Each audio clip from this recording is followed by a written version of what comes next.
Ya ampun, udah lama banget loh aku rasanya nggak bikin video. So, hai semuanya, it's Kiki and welcome back to my channel.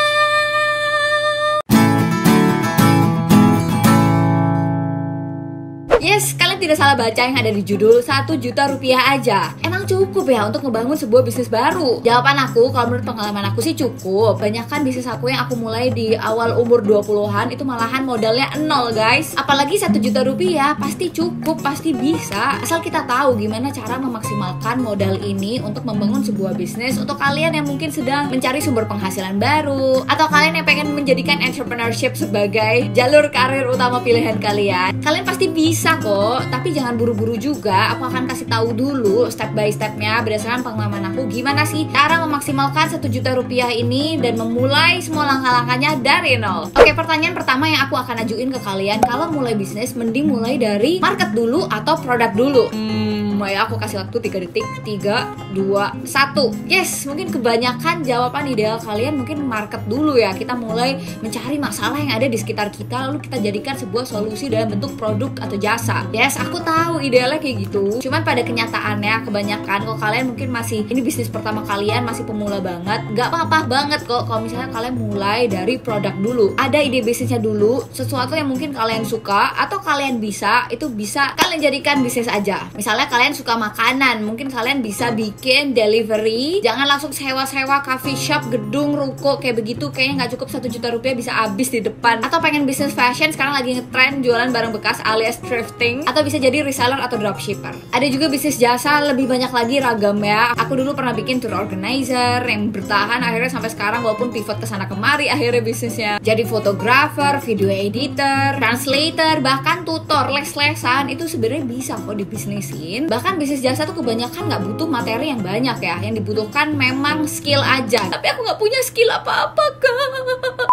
Oke, tenang. Makanya langkah kedua ya yang bisa kalian lakukan adalah cobain cari partner dan juga menambah skill kalian. Untuk bisnis yang masih pemula banget, aku saranin cari partner yang melengkapi karakter kalian atau skill kalian itu tadi. Lebih bisa menghemat modal gitu, karena kalian di awal nggak perlu langsung hire social media specialist untuk ngurus sosmed kalian, atau nggak usah buru-buru hire accountant atau admin karena kalian punya partner anak finance atau accounting dan lain-lain deh. Coba cari partner yang melengkapi lah di sisi-sisi yang kalian punya kelemahan di situ. Kalau aku sendiri, kalau mencari partner itu aku lihat 3 hal. Pertama adalah apakah mereka beneran get the things done. Terus kedua yang aku lihat adalah apakah mereka mau belajar sesuatu yang baru. Terus yang ketiga, aku akan lihat aku nyaman gak ya komunikasi dan ngabisin waktu agak lama sama dia. Buat kalian ya, aduh kak aku ini anak introvert kayak gak bisa. Ya udah, mungkin kalau misalnya kalian pengen berbisnis sendiri tanpa berpartner, mungkin kalian bisa menambah skill kalian. Bisa pakai modal 1 juta rupiah tadi, 100-200 ribu buat dipakai ikutan course yang berbayar, atau kalau ada yang gratis juga kagak apa-apa gitu. Siapa tahu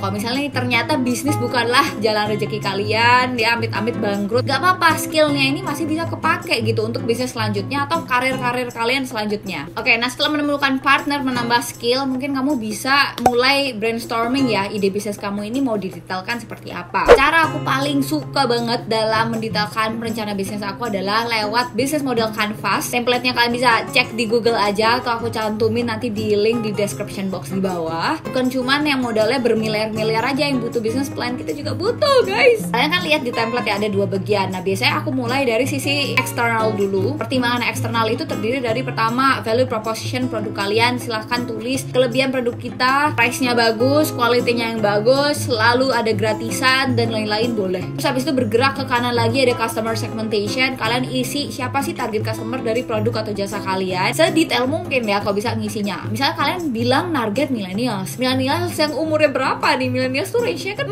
gede banget ya. Ada yang udah beranak, ada yang masih jomblo, atau ada yang tinggal di kota mana. Itu semua jadikan pertimbangan. Dan saran aku dengan modal 1 juta, jangan langsung targetin kayak nasional, satu Indonesia kalian targetin.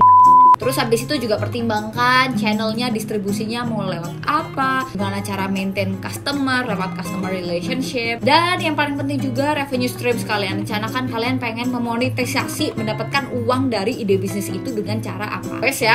Nah habis itu barulah kalian bergerak ke sisi yang satunya. Ini lebih ke pertimbangan internal sih. Kita tuh kira-kira butuh resource apa aja, activities yang krusial dilakukan di bisnis kita biar bisa jalan, sampai juga key partnersnya plus cost structure-nya. Ingat ingat ya, kita modal 1 juta aja, jadi harus detail tuh. Ngomong-ngomong soal modal, kita coba detailin. Misalnya tadi 1 juta rupiah nih, 500.000 misalnya kita sisakan sebagai nafas kita ya dalam berbisnis, biaya operasional mungkin nanti dibutuhin. Nah abis itu 500.000 sisanya bisa kita pakai tadi untuk upgrading skills atau untuk biaya marketing. Oke, stop ya, tolong jangan langsung dipikirkan, oh ada budget 500.000 nih kak, berarti mungkin bisa aku pakai untuk endorsement atau bikin website atau bikin ads gitu. Kalau menurut aku jangan dulu. Nih ya, di awal-awal 100.000 sampai mungkin 300.000-an bisa kalian pakai sebagai modal untuk bikin dummy atau prototype produk kalian atau jasa kalian. Biar ada gambaran gitu, ada yang bisa dibeli sama customer pertama kalian. Yang makanan ya bikin sampel makanannya, yang fashion bisa ambil 1 piece untuk bahan marketing juga dan untuk dijual juga. Bisa pakai metode reseller atau dropshipper, nggak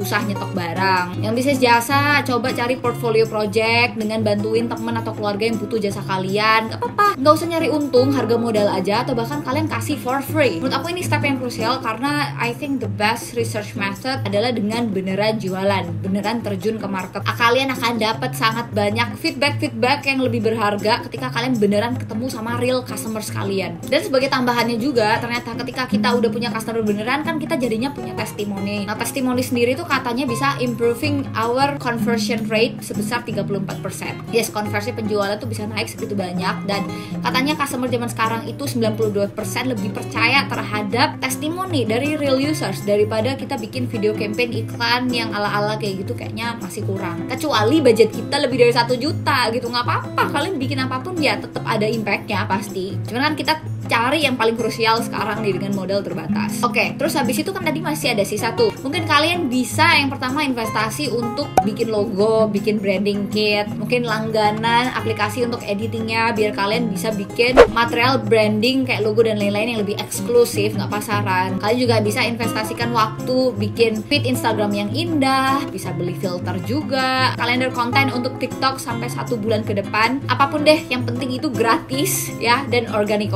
aja. Nah sampai situ sekarang kita harus evaluasi hasil kerja kita selama beberapa langkah tadi. Walaupun modalnya ya dikata cuma 1 juta gitu, tapi produktivitasnya harus tetap kita hitung. Produktivitas dari budget finance-nya, budget operasionalnya, dan budget marketingnya yang juga sangat penting nih menurut aku di brand-brand awal. Cara ngitung produktivitas marketing aja sebenarnya ada caranya kok. Mungkin aku agak bahas dikit di sini, cuma sebenarnya aku sempat bikin video ini tuh di akhir tahun kemarin. Kalian bisa cek di sini.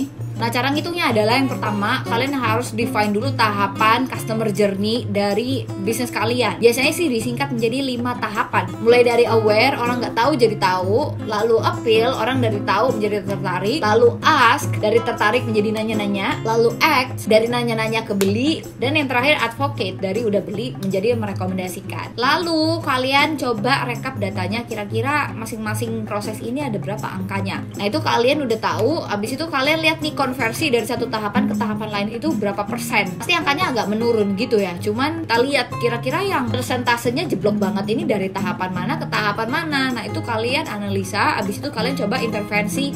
Mungkin kalian bisa tambahkan budget marketing di bulan nanti itu di part ini. Nah kira-kira seperti itu. Menurut aku budget 1 juta sekali lagi bisa dibuat bikin bisnis asal kita tahu prioritisasi kita mau pakai budgetnya untuk apa-apa aja yang paling krusial di awal. Dan mungkin kalau baru awal mulai bisnis apalagi modalnya belum terlalu banyak, pasti sulit. Nggak apa-apa, jangan takut terlambat, jangan takut salah, dan jangan silau juga sama sosial media. Mungkin terlihatnya semua orang kayak mulai online shop kayak gampang banget, tapi ya udah gitu. Siapa tahu pengalaman dan pengetahuan yang kalian dapetin dari mencoba-coba bisnis ini bisa jadi modal yang sangat gitu nanti di masa depan. Tapi segitu aja, semoga kalian terbantu dengan tips-tips langkah-langkah yang aku share barusan. Semangat, jangan lupa share video ini ke teman-teman kalian kalau kalian ngerasa video ini membantu kalian. Jangan lupa like dan komen di bawah juga. Enaknya aku di 2022 ini bikin video apa lagi. So terima kasih guys, aku tutup dulu, sampai ketemu guys di video selanjutnya. Bye, selamat mencoba.